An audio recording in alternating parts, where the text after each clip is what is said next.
I try to find different ways to light the fire. For some children, it may be taking something that they say and reflecting it back to them and then saying, how can we find out more? What do we need to do? For other children, it may be striking their imagination by putting something in their hands and saying, we've got to find out more about this. It's me guiding what happens in the classroom and knowing when to step out of the way. A multi-age classroom is actually a beautiful thing. Elementary 1 is 6 to 9, elementary 2 is 9 to 12, and it is a community. Because there's multi-age grouping, you come into a program, you spend 3 years there with children within a 3-year age span, and you can go at the pacing you're ready for.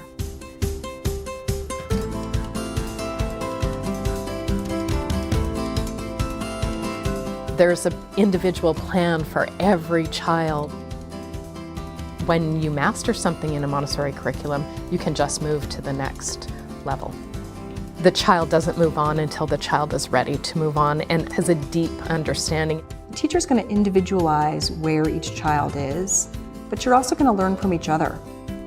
It's not always the older children teaching the younger, it's the student who has gained a skill is going to help another student. Even though we do follow a curriculum, I have the luxury of watching a child, figuring out what they connect with and where they might be struggling, and giving it to them as many different ways as I need to, and giving them the time that they need to practice until it comes together for them.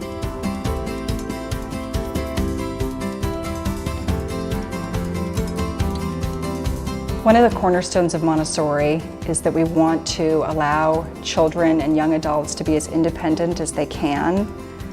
In a traditional environment, children are waiting to hear from the teacher where to go to get something. May they go to get something? Is this allowed? Is this not allowed? The teacher can move throughout, and children can get up, and there's freedom of movement.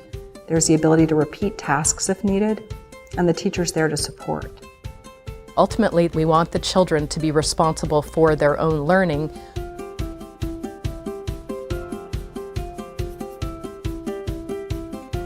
One of the outcomes that I have observed in Montessori children is this idea of critical thinking.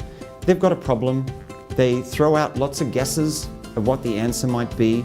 They will think through each one of those guesses and analyze it. Then they'll eventually get to an answer. They may not necessarily always get the right answer, but they know the process. And they don't see learning as a chore, they see learning as something that is really exciting. Montessori education includes specialized learning materials. They are really very important to the learning process because children in the elementary age, they learn with their hands. They have to be engaged. Without telling, we allow the child to use materials to discover and unfold a truth, whether it's understanding how numbers work together, understanding the history of the universe, understanding how a culture approaches something, and they get to discover it. And then we say, wow, what do you think about that?